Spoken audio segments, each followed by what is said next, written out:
দোল আসলে কি? আমরা বা দোল খেলবো কেন? দোল শুধু রং খেলা নয়, দোল শুধু রং খেলা নয়, এটা মানুষের মনের পরিবর্তনের এক প্রতীক।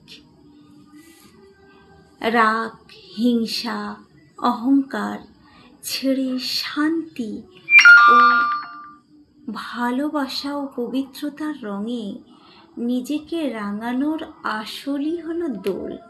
শুধু নিজেকে রাঙানো নয়, নিজেকে রাঙানোর সঙ্গে সঙ্গে অপরকেও রাঙানো এবং নিজের যে রাগ, হিংসা, অহংকার ছেড়ে আমরা যখন বেরিয়ে আসব, তেমনি অপরের দোষ, গুণ, ত্রুটি এগুলো আমরা মার্জনা করতে শিখব।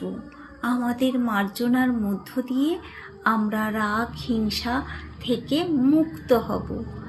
এটা মানুষের যেমন মনের পরিবর্তন, রাগ, হিংসা, অহংকার ছেড়ে শান্তি, ভালোবাসা ও পবিত্রতার রঙে নিজেকে রাঙানোর আসল নামই দোল। আমরা প্রত্যেকে আগেই বলেছি একটি সূক্ষ্ম জ্যোতির্বিন্দু আত্মা। তো এই আত্মাকে আনন্দ দেয়া, আত্মার শান্তি ও ইতিবাচক চিন্তার রঙে ভরিয়ে তোলার নামই হলো দোল।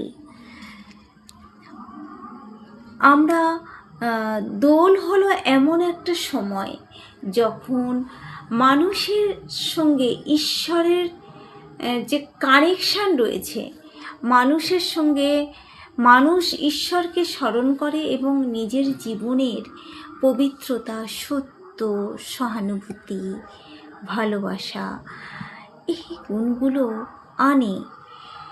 হোলির আগুনে তারা তাদের যে অবগুণ, রাগ, ঈর্ষা, খারাপ অভ্যেস মানসিকভাবে তারা প্রস্তুতি নেয় ছেড়ে দেওয়ার জন্য। তারা প্রস্তুতি নেয় এইগুলো তারা কিভাবে বর্জন করে। তাই হোলিকার আগুনে তারা এই বিকারগুলোকে পুড়িয়ে দেয়। প্রকৃত অর্থে মানুষের যে 5টা বিকার, সেই বিকারকে দহন করার নামই হলো হোলিকা। দোলের দিনে তারা বলে সবাইকে সম্মান করা। দোলের দিনে আমরা প্রত্যেকে এটা মনে করব যে আমরা যেন প্রত্যেকে পরস্পরকে সম্মান করতে পারি, ক্ষমা করতে পারি এবং সুখ ভাগ করে নিতে পারি। এগুলো যেন আমরা প্রত্যেকে করে থাকি। আর দোল মানে শুধু রঙের উৎসব নয়, দোল মানে হলো আত্মাকে নতুনভাবে সুসজ্জিত করার একটি উৎসব।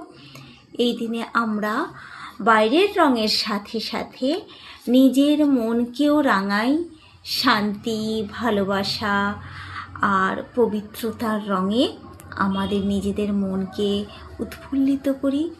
হোলিকার আগুন আমাদের মনে করিয়ে দেয় জীবনের রাগ, হিংসা আর অহংকার পুড়িয়ে ফেলতে আর ঈশ্বরের স্মরণে নতুনভাবে জীবন শুরু করতে। সত্যিকারে দোল তখনই যখন আমাদের আচরণ, ভালোবাসার আনন্দ ছড়িয়ে পড়ে। এটাই সত্যি সত্যি আমাদের জীবনে এক চরম দোলযাত্রা হিসেবে আমরা পালিত করতে পারবো। দোল মানে নিজের মনকে যেমন রাঙানো, তেমনি অপরের মনকেও আনন্দে ভরপুর করে দেয়া। দোল এমনই, শুধু নিজে আনন্দ করব না, অপরকে নিয়ে আনন্দ করব, অপরের মনকেও খুশি প্রসন্নতা ভরিয়ে দিতে পারবো। এর নামই দোল।